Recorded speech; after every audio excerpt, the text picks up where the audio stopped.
and welcome to this 15th session of Law for All and third in the series of Cyber Law.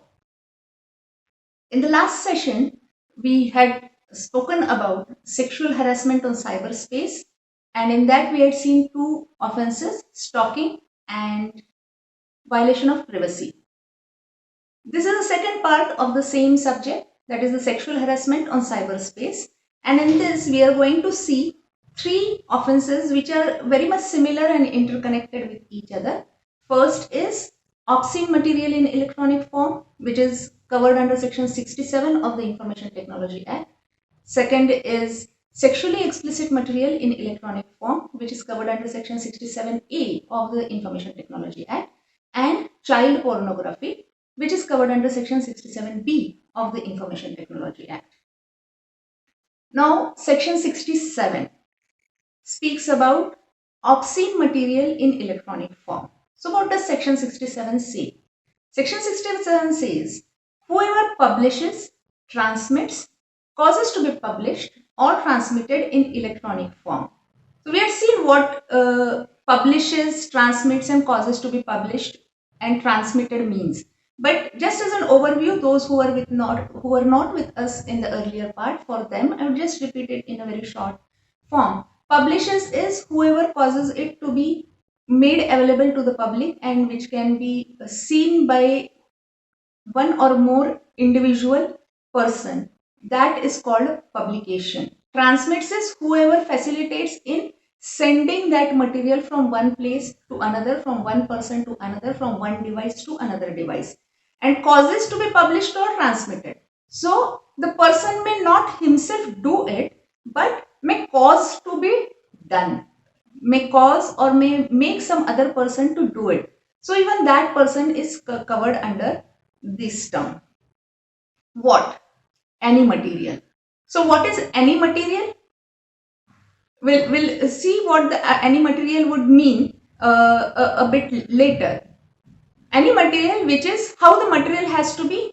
It has to be lascivious, which appeals to the prurient interest, and it has the effect so as to tend to deprave and corrupt persons, and it has to be likely to be read, seen or heard, the matter contained or embodied in it.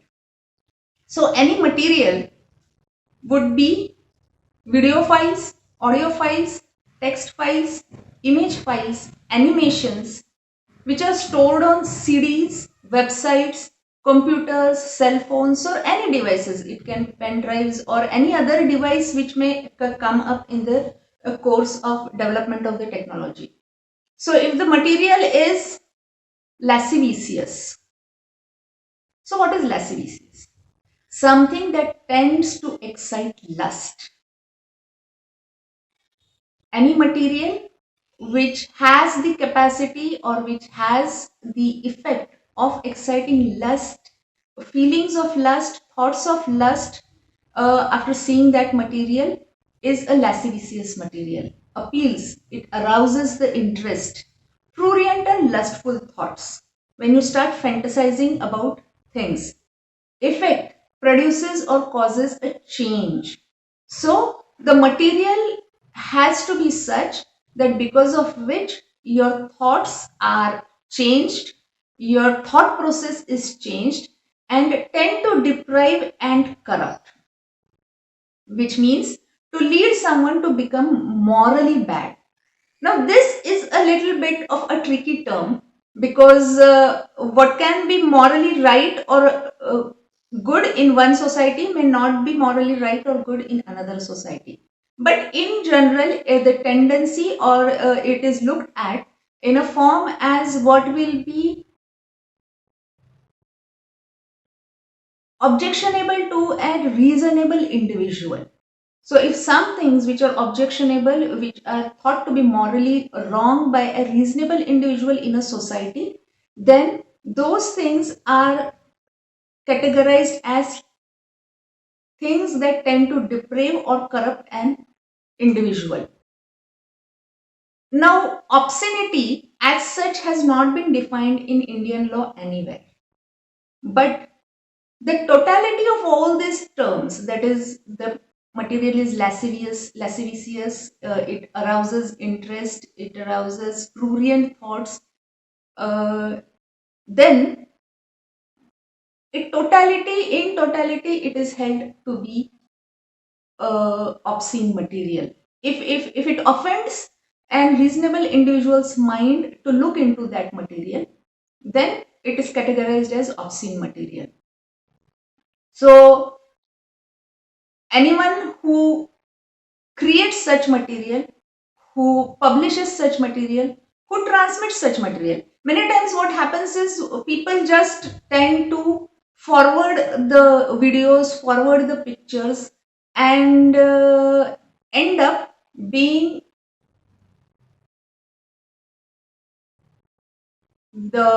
end up transmitting that material, end up being a vehicle for transmission of that material.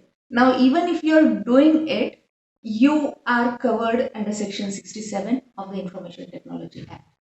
The defense of "we did not know" is not available in such cases, because you are the person who has facilitated in sending the material forward and making it available for someone else to be seen. So, punishment. This is quite a serious offense. Punishment for the first conviction, you are looking to a punishment of up to 3 years and fine up to rupees 5 lakh rupees. Second or subsequent conviction, that is, if you are a habitual offender of such kind, if you are doing such kind of an offense repeatedly on and often, and you are found guilty of that offense again and again, then the imprisonment gets enhanced to 5 years from 3 years, and the fine also gets enhanced to 10 lakh rupees.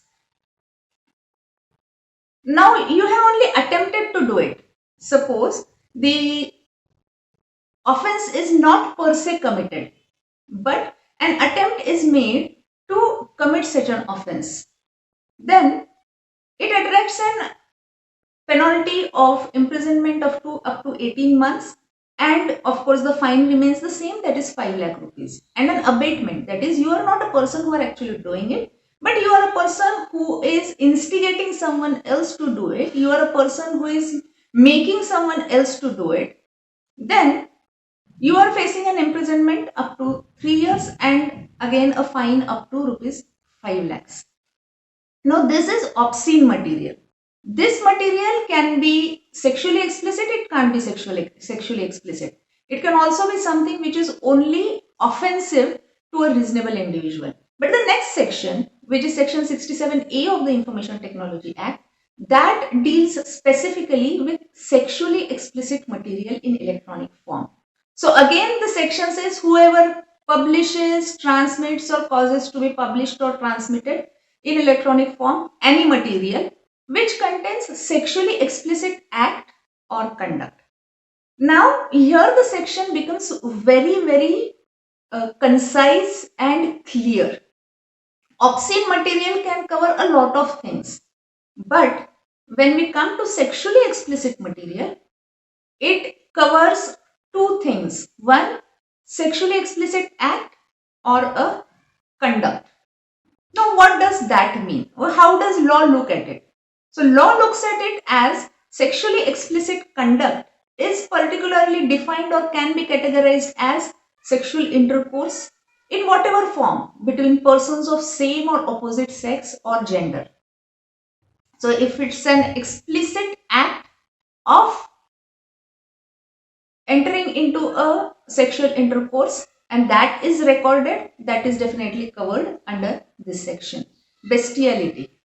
Bestiality is when a sexual act is committed with a beast. That has been defined under the Indian Penal Code. Masturbation, sadistic or masochistic abuse, and lascivious exhibition of your private parts, that is anus, genitals, pubic area, and any part of the body which would not be generally made open to the public. So any video, any picture, any animation.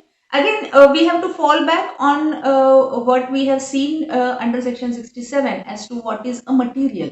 So any material which is in the form of which shows sexually explicit act, and which is recorded in a form of a video, in a form of a picture, in a form of an animation, in the form of audio. Only an audio clip is also covered under this, and which is recorded in a video clip, audio clip, on a device, a computer device, on a cell phone, and which is transmitted. Suppose, for example, take here I would like to draw everyone's attention to something like what happens. Suppose a sexually explicit video clip is made and it is uploaded on a website. Now this website, though is available for public in general to be accessed, is not so accessed. There is not a single view on this website. The video is not seen by anyone. The video has not been published. The moment any one person looks into it and sees it, the act of publication is complete. So the essential ingredient that follows is that such material is seen by someone. Intention to see it is one part, but actually being seen by someone is another part.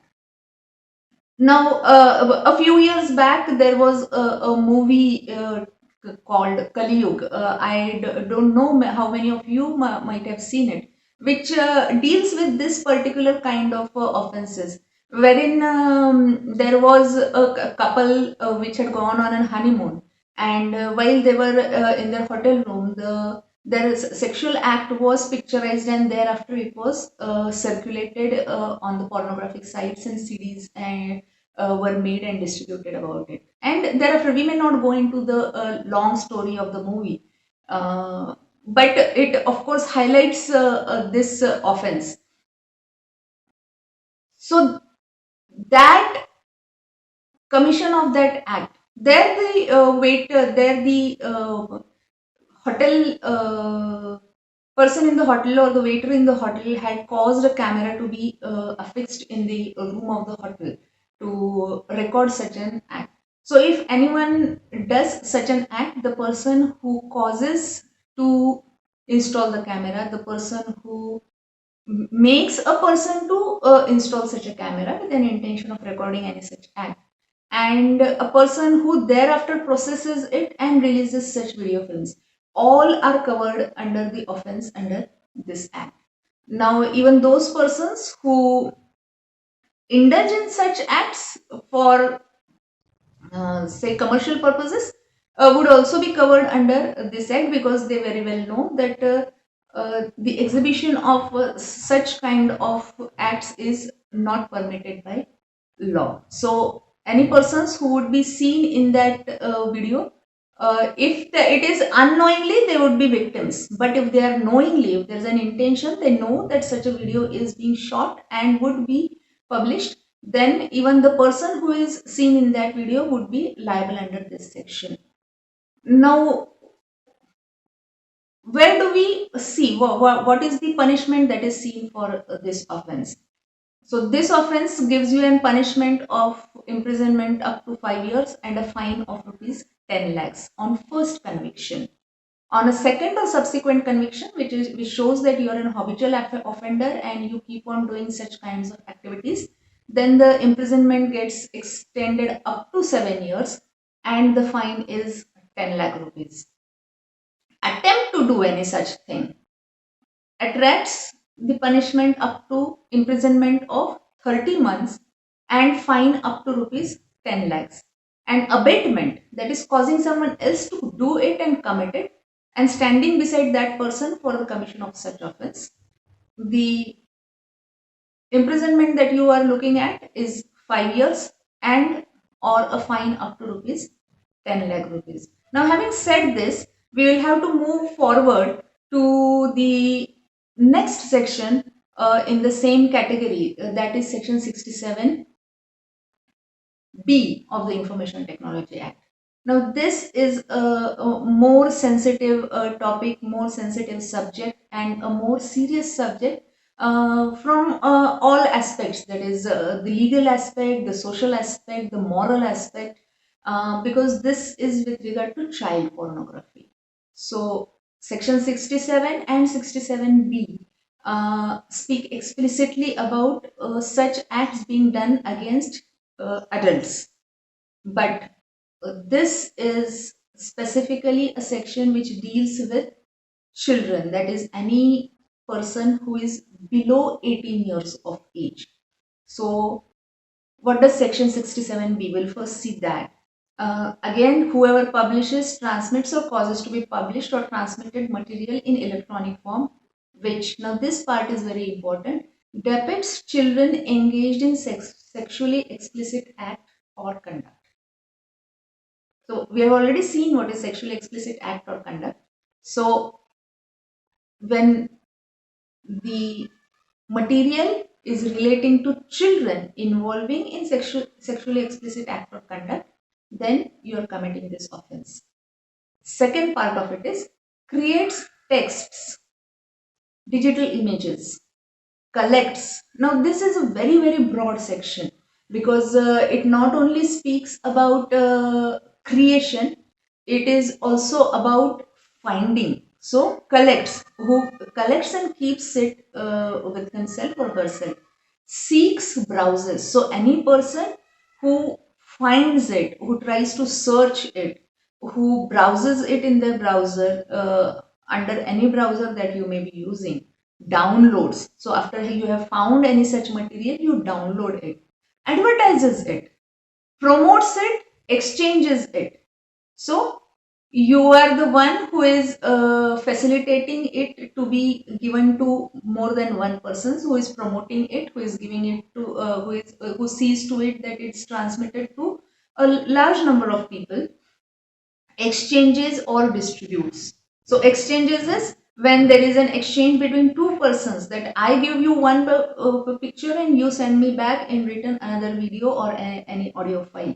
So when there is an exchange between two individuals. So you may not be a creator, you may not be a publisher, but if you are a seeker, if you are a person who is finding it, if you are a person who is searching it, if you are a person who is downloading it, so even a search would bring you under the offense under this act. If you are a person who is downloading it, why this is brought under the term of offense, even searching and downloading is brought under this offense is because there would be a demand, there would be a supply, because people are searching, because people are wanting it, there would be a tendency to create such material and supply such material, and therefore even seeking, searching, browsing, downloading, exchanging, that has been brought under this section. What? Material depicting. Now this is a very, again, vast term. Material depicting children in obscene, indecent, or sexually explicit manner. So the first part of the section spoke only about engaged in sexually explicit conduct. But the second part speaks about material which is obscene. Again, obscene is not defined. So whatever is lascivious, which appeals prurient interest, which tends to deprave a person morally, any such material. Indecent material. Again, this is something which offends a person's decency, a reasonable individual's thoughts, and which is expressed in a sexually explicit manner. The third part of the section is cultivates, entices, or induces children to online relationship. As I said, this is a very, very broad provision. So cultivates, entices, or induces children. This is a very important aspect of this section.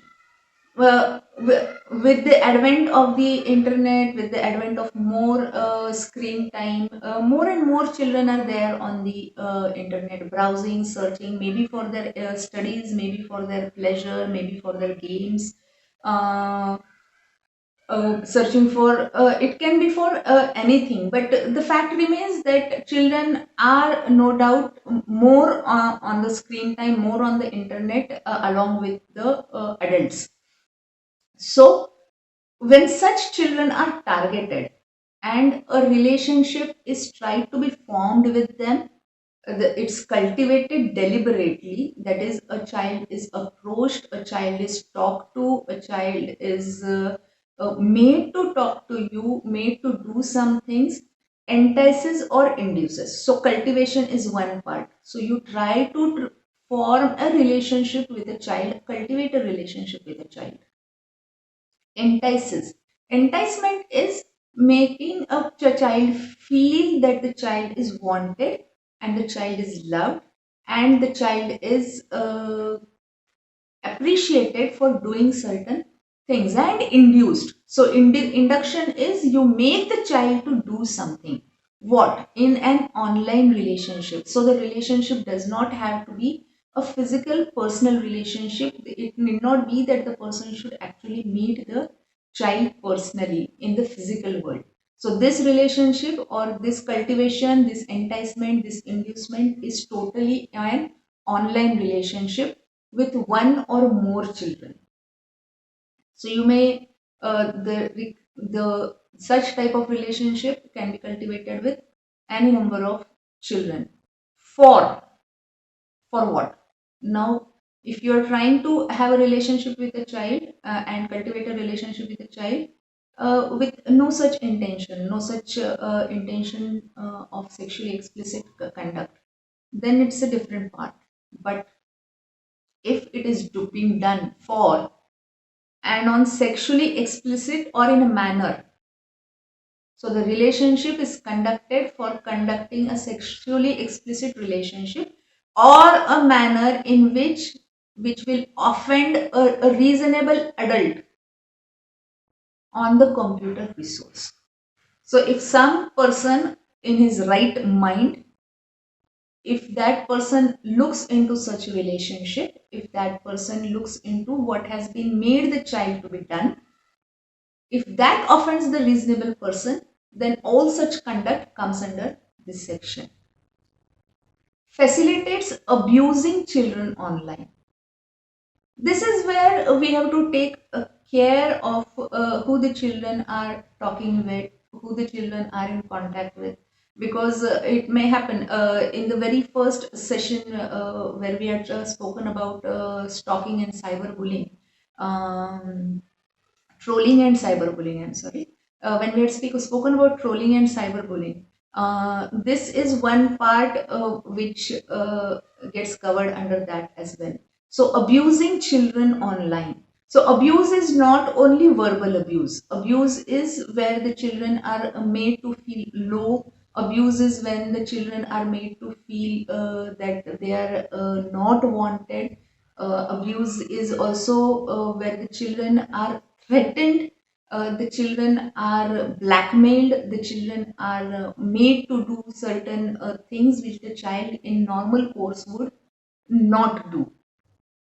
And the last part of the section is records in any electronic form own abuse. So if you are abusing a child and recording it, if you are making a sexual attack on a child and recording it, if you are making a obscene attack on a child, making the child display his or her private parts, then and recording it, then you are covered under this section, or that of others. So you are only holding a camera and someone else is committing the act, even then you would be covered under this section, to sexually explicit act with children. So we have already seen what a sexually explicit act is.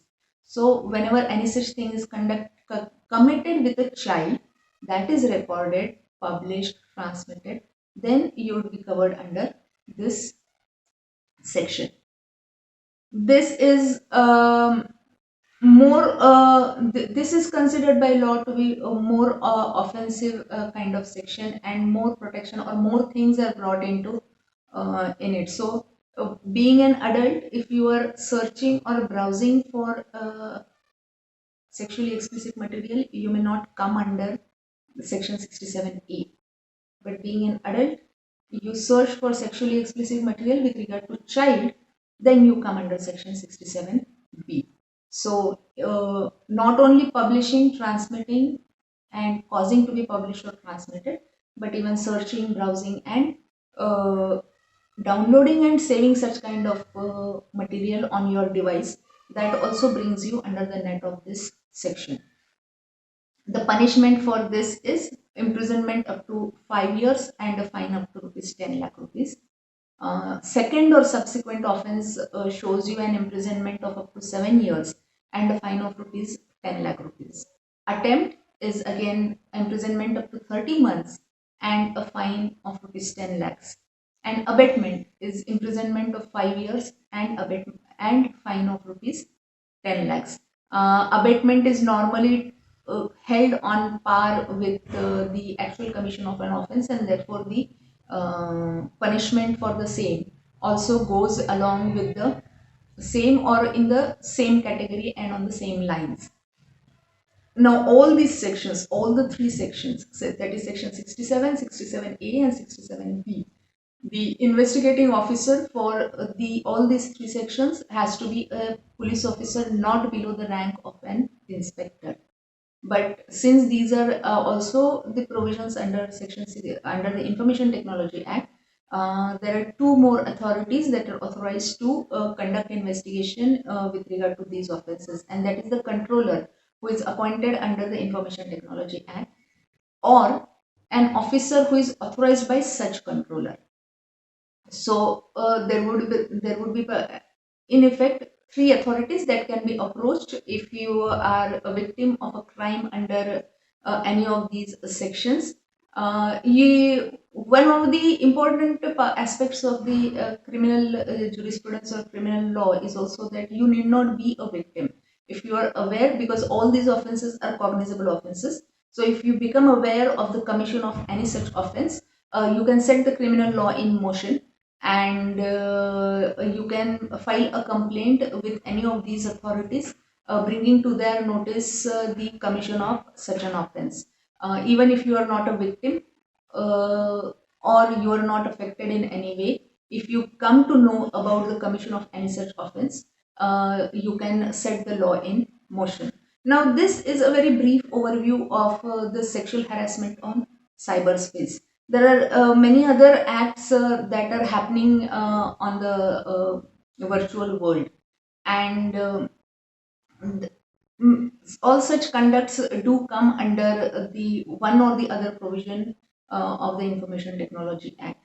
But anything which is obscene, anything which is with regard to child pornography, anything which is with regard to sexually explicit material would necessarily come under these three provisions, and apart from that, the other provisions under the Indian Penal Code. But since we are speaking only about cyber laws, I have dealt with only the three sections under the Information Technology Act, which are the most important provisions in this regard. I hope this session has been helpful to you, and looking forward to see you in the next session in the next month with some such topic under the cyber law. Stay tuned with us for being informed on more such topics of law which would be of interest to the general public, and be connected with us on the series of Law for All.